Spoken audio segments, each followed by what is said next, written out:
Hello and welcome to this tutorial on instancing in Houdini 12 and above. Instancing in Houdini has always been around. Not always, but it's been around for a while now, a long while, well before Houdini 12. However, in Houdini 12, things have changed a bit because there's a new type of instancing called fast point instancing, which it was possible in the past to do fast point instancing using some workarounds, but the new workflow is much more intuitive. So let's hop right in. So one nice addition in Houdini 12 is the instance object, which simplifies a lot of things for us. First of all, it allows us to build a point cloud inside the instance object, and then it already has all the parameters needed on top to do that instancing. So it's actually pretty simple. Let's hop inside the instance object real quick. And I apologize, the microphone that I'm using is not super high quality. It's just a built-in one on my laptop. So if it's a little bit hard to hear me, I apologize. Also, my laptop is a bit weak, so it's struggling to both record and run Houdini at the same time. But I think we'll still get from point A to point B. And we'll get everything across that we need to. Okay, so I've just created a grid and then connected that into a scatter. So this is just so that we can create some randomly placed points. Let's do something like 50. So they're pretty sparse. Let's create something to instance. Let's do a platonic solid. This is a personal favorite. And let's change it to be a Utah teapot. If you don't have these controls here, you can dive inside and just change it inside. There's just a platonic solid inside there and just change it to Utah teapot. And we'll use that just because it's a slightly more interesting shape than a cube or a sphere. Now if we go over here to the instance object, we can make it point to the platonic solid. We can either press the node finder and look in the hierarchy, but because I'm usually lazy, I'll just grab this and drag it down. And you can actually drag and drop objects, nodes in most places, so I can drag and drop this into the Python editor, and it'll actually put the code in there that I need to grab that object. And it is really simple, really nice. So if I want to do fast point instancing, it's pretty easy. I just go to point instancing and I say fast point instancing. And with Houdini 12, it actually will show you all the instances in here, which is pretty gosh darn nifty.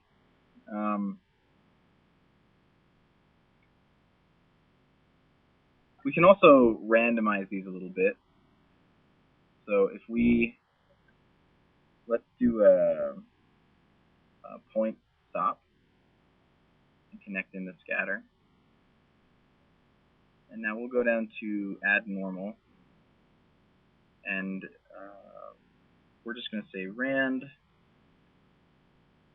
$PT plus 0. And you might wonder, why put plus 0 in there? Well, I'll show you in just a second.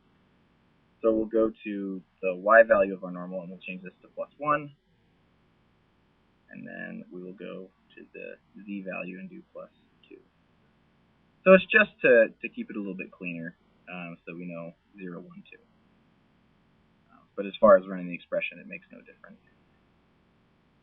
So now when we jump back up, we'll see that now all of our teapots are rotated randomly. They're actually all rotated kind of oddly in the same direction, and that's because the rand HScript expression only returns positive values. It returns 0 to 1. So if we wanted to really make this more random, we would do some other math to make all those values fit between -1 and 1, and that would actually be a bit more random than this is. So we can actually change what direction our instances are facing. Let's see. It should also be under particle up vector. So we'll say add up vector. We'll right click on it and say delete channels, and then I'm going to put this to -1. So now when we come back up, all of our teapots should be upside down, right? So you can specify both the forward vector and the up vector, and you can completely control where your instances are placed and what direction they're facing using a normal vector and an up vector.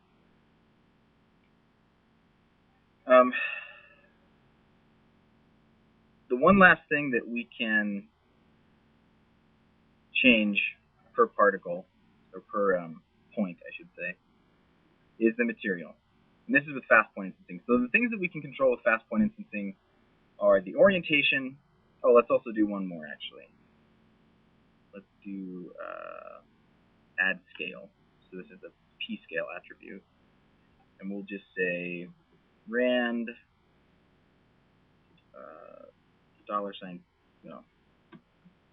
$PT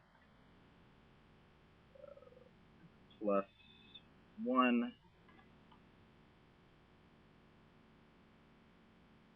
actually we'll say plus 0.1 times 10. So now we're getting back a random p-scale attribute. It did not seem to like that. Let's see. Oh, because I don't actually have enough parentheses. There we go. That should work. So 10 seems to be a little bit too big a value. Let's go back in and we'll say just times 2. There we go. Now each of my teapots is scaled differently. So we can control the position, the orientation, or more or less the rotation, if you want to think of it in those terms, using the forward vector, which is our normal, and the up vector, which is just called up. And we can also control the overall scale using the p-scale attribute. You can do non-uniform scale, but for now we're not going to dive into that. The last thing that you can change with fast point instancing is the material that's assigned. So let's actually, we're going to put a group node, and there's group by pattern, group by range. Let's do group by range. So we're just going to make 2 groups, and it should dump them out. Let's see.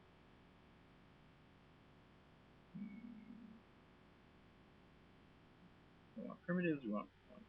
There we go. And we'll call this material.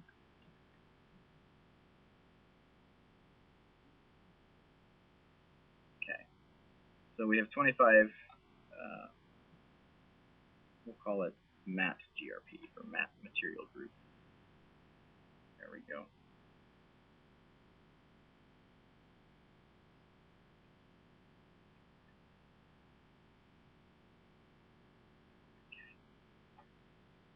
We'll make another group node, place it down in here. We'll call it mat group 2. I'll just go back and name this one mat group 1. Under mat group 2, we'll say same thing, but we're going to start on point 1. So now our groups should be different, right? We should be able to go over here and do a last node, and we can say mat group 1. If we change this to mat group 2, we should get a totally different set of points, which we do. Perfect. So if we go down here to the material SOP, I can say for this group, we're going to make this point attribute, and I want matte group 1.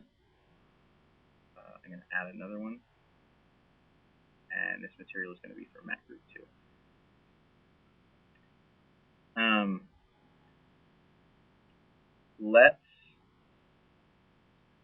Let's just build our shop network right here, actually, just for simplicity's sake. And I'm going to make it constant, and I'm going to make it plastic. Okay. So now we have these two things. So this one we have an attribute called color, and then this one we have an attribute called diff. Perfect. So for group 1, we're going to put the plastic in group 1. I'm going to do export relative path. I'm also going to hide my Python script editor, and I'm going to open up the details view, because details view is awesome. Everything you need to know is in the details view, or almost everything. Okay, so shopnet plastic, and then we'll go to this one, and it will be shopnet constant. I'm going to quickly save this just in case we have any odd crashes. I usually save things to just the temp directory, usually.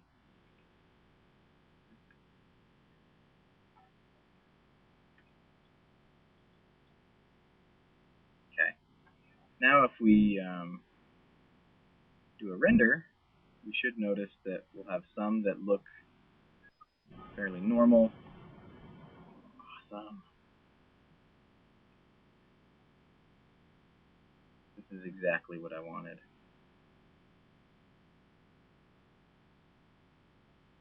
This actually is not at all what I wanted. That wasn't clear.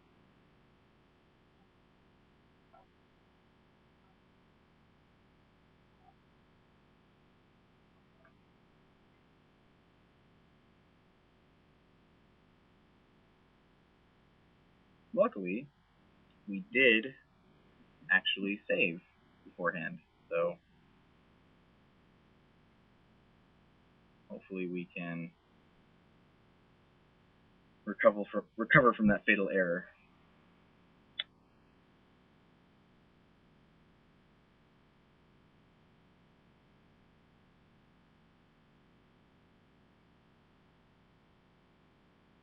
Alright. Should actually be under recent, which works out perfectly. Okay, so instead of using that, let's try using the render view and see if we'll make our own mantra node just to be safe. And we will change the renderer so that it defaults to ray tracing. Perfect. And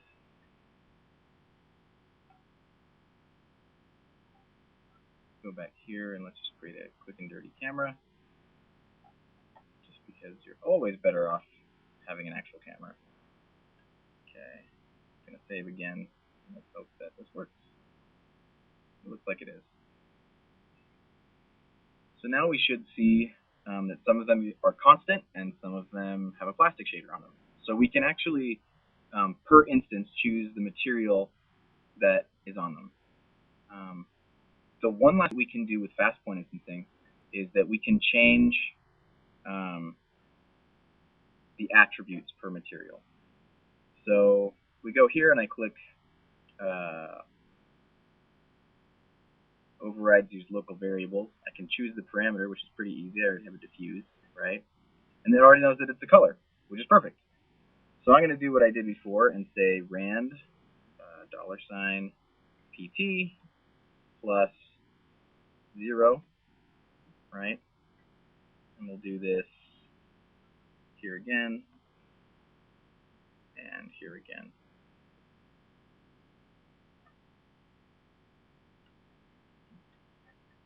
Perfect. And let's do the same thing with our constant shader group, which they have just color is the name of theirs. And we're going to say copy this, right? We don't want to duplicate work, and then we're going to paste copied expressions. So it does the same expression that we did before. Let's save again. And now when we hit render, it will render them out, but their colors should be randomized per instance.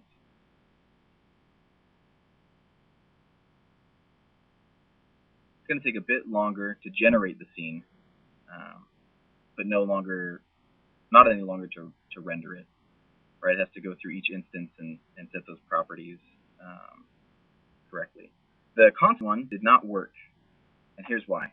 Because we did not say overrides use local variables. So the overrides use local variables. It's going to go back and generate the scene, and shabam, it will actually work properly. There you go. That is point instancing for you. Those are all the things that you can do with fast point instancing. Now you say, well, what if I want to use different pieces of geometry? What if I don't want them all to be teapots? The simplest solution is just make more than one instance object. And you can very simply, if you generate all your points in another SOP, you can just use an object merge node and merge in those objects and just one particular group out of that object, right? So you don't have to merge all groups.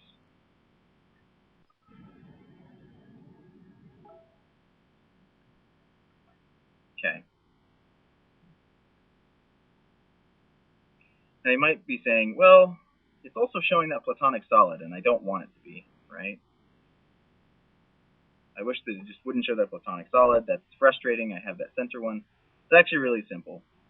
You don't need the platonic solid to be renderable for everything else to be. So I can just turn off its display flag, and it should just disappear.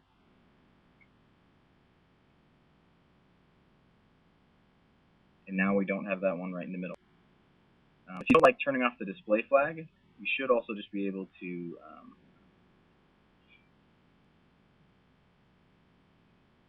go over here to this and turn off display here, and that should still actually work at the same. Whether you turn off the display flag or this display parameter. Regenerate the scene. Generating scene. Yeah. Either one works. This one is kind of nice because you can script it. So you can put this inside an asset and make this one on and off with just a simple channel expression. Turning on or off the display flag is a bit more difficult. One last big gotcha with fast point instancing. It does not work with relative paths. There is a workaround, and I will show that to you.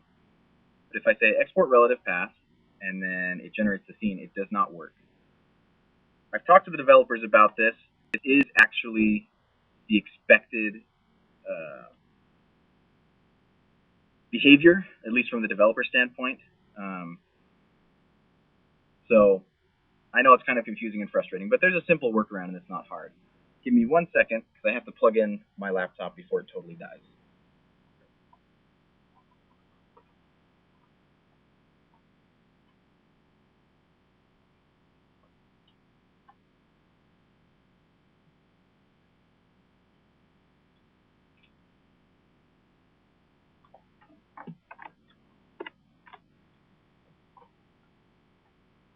And we're back.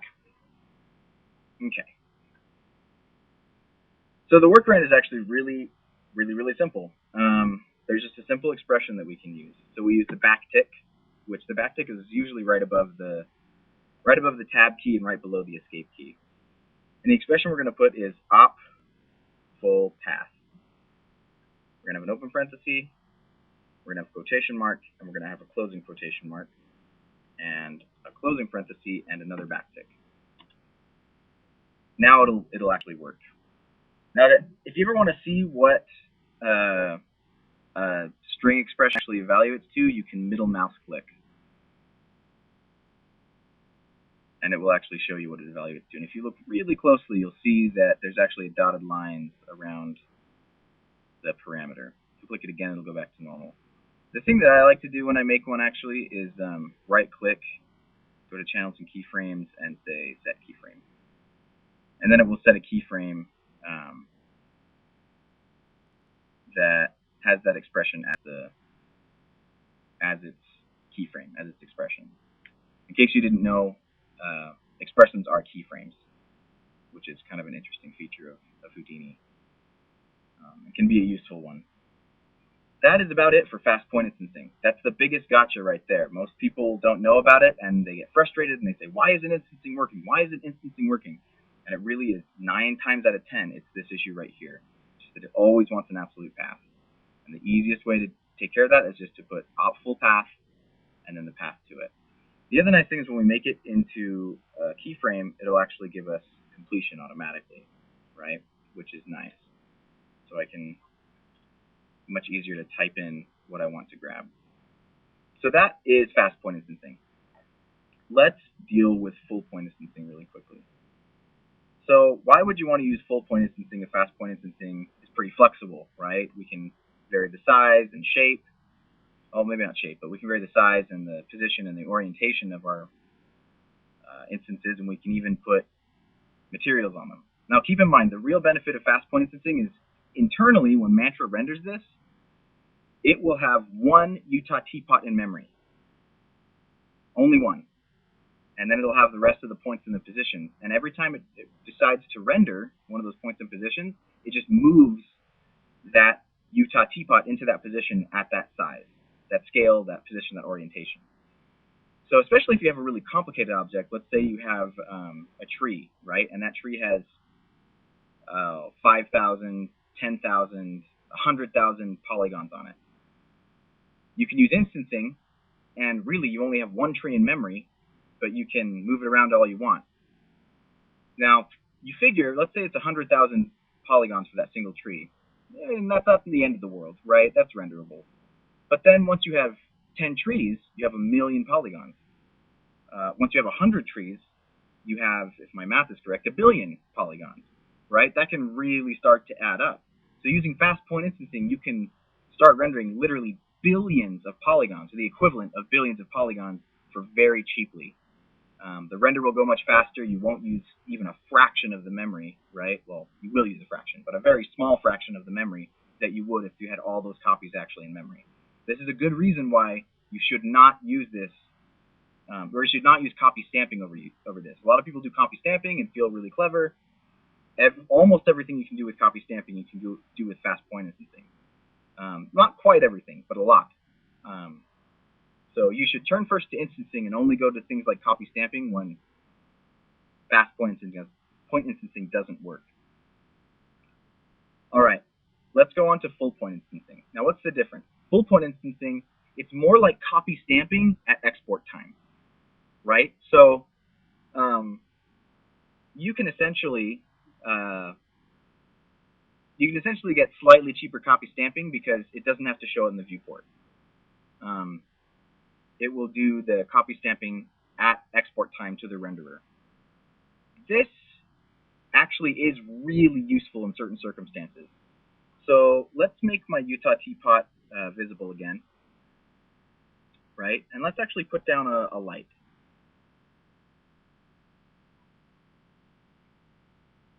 And let's say the light is disabled, even though it's not, or it won't be in a minute.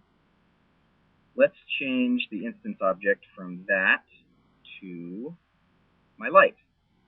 The nice thing about fast point instancing, or full point instancing, is that it does work with relative paths, which again is, that inconsistency is more the frustrating thing more than anything, right? It's not so much the,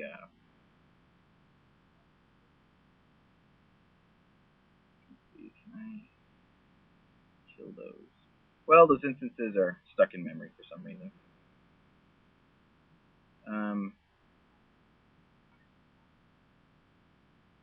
Okay. Now, with full point instancing, you can instance any type of geometry. With fast point instancing, you can only instance geometry objects. And keep in mind, all instancing is at the object level. But we can instance something like lights. Why would that be useful? Let's say we have a city filled with lights. Let's say we have 10,000 lights. I don't want to go and place those by hand, do you? I would guess not. We could write some sort of Python expression to loop through and place each light individually, but then we'd have thousands of lights in our scene, and that's just difficult to control. and difficult to wrap our heads around. I can control one light, though, and that is easy for me to think about, right? So I'm going to say disable this in the viewport real quick, actually. So I can control one light and have it control all those lights, right? So we'll go to the instance object. We have full point instancing on. We go to the render view. I'm going to save real quick, and actually I'll save a copy of this just for old time's sake. Now we'll have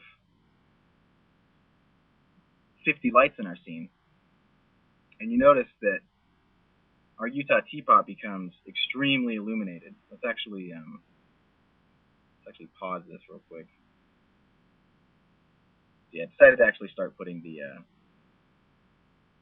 geometry for the lights in.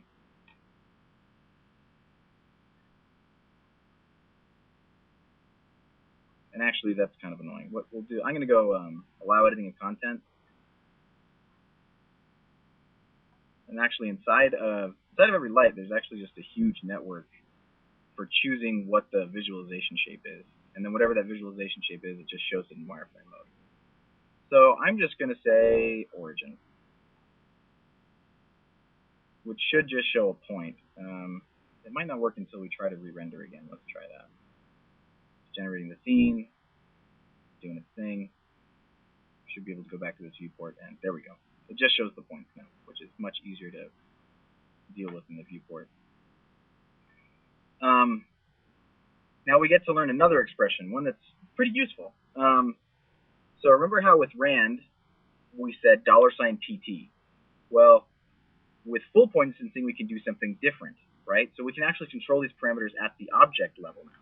We can't control them inside any objects, but we can control them at the object level. If you need to control something inside an object using full point instancing, you just promote that parameter up and make a channel reference from inside.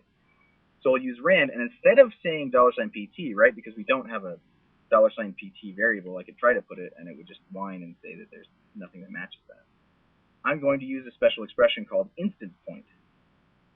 Now, instance point, all it does is when this object is being instanced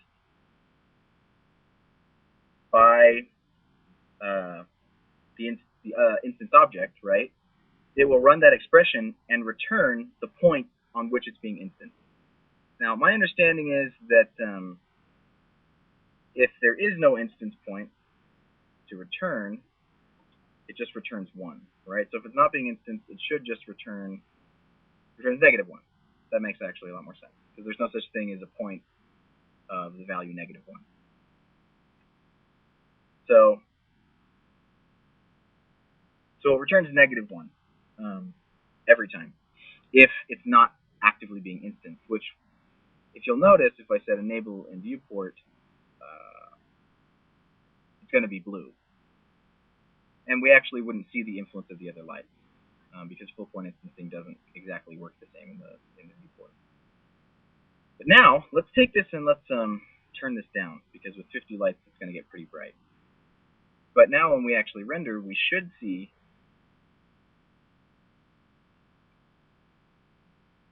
that it's going to be affected by lots of different colors. You can already see that there's kind of a greenish coming from over here and a purplish coming from here, right? Which is pretty fantastic, right?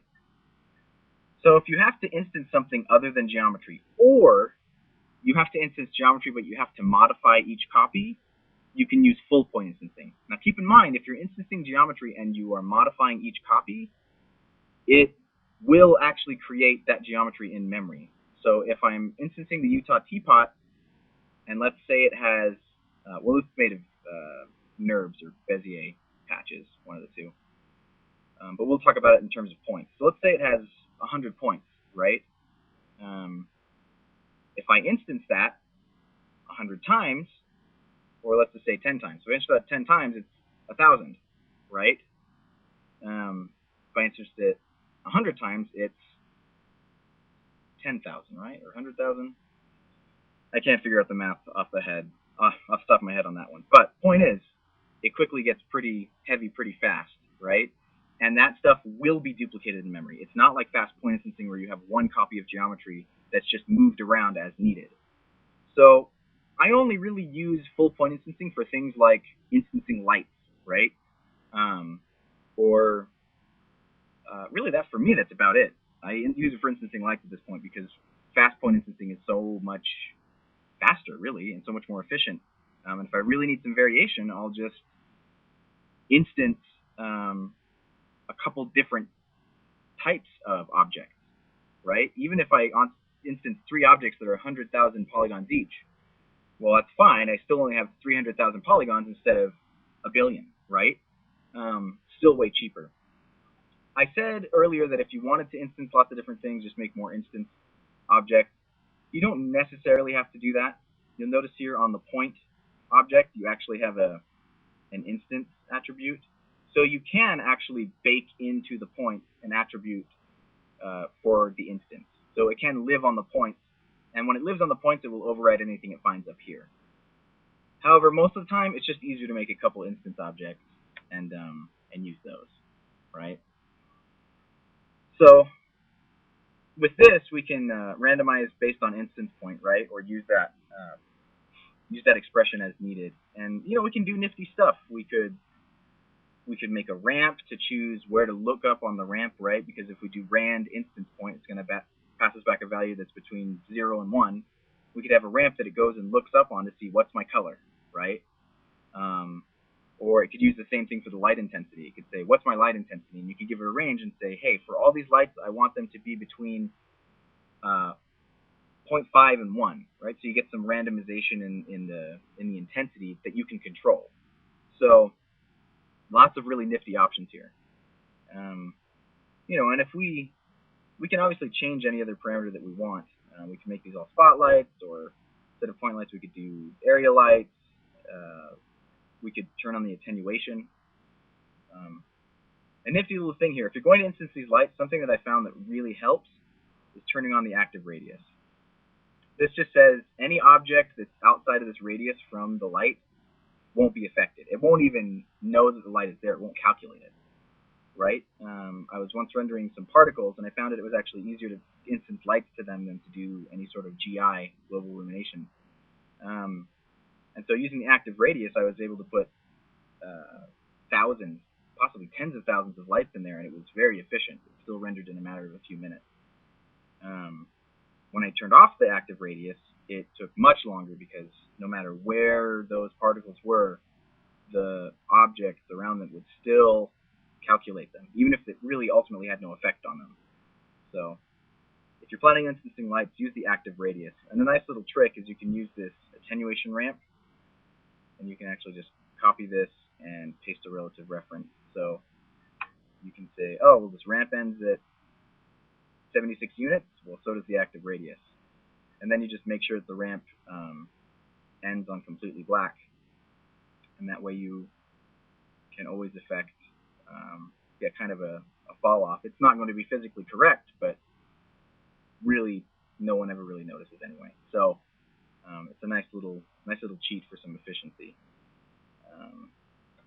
That's about it on instancing in Houdini 12 and greater. The instance object is really convenient. In the past, when you wanted to do this, you had to go to this little cog and say edit rendering parameters and bring up this dialog and have to dig in here till you found it, and you'd have to place it onto your object somewhere. It was really pretty inconvenient. So it's much easier just to have the instance object that just works right out of the box. You can also ask it about motion blur. You can say no motion blur or compute subframe geometry, which is like deforming. If your point count is changing, though, you'll want to use a velocity attribute on your points, right? Because that'll make sure that they don't start randomly getting motion blur in odd direction. That's about it. I think that's everything. So thanks for watching. I'm sorry that this is a bit rough. This is just kind of a brain dump of everything that I can remember about point instancing and how it works off the top of my head. But hopefully it's been helpful. So have a great day.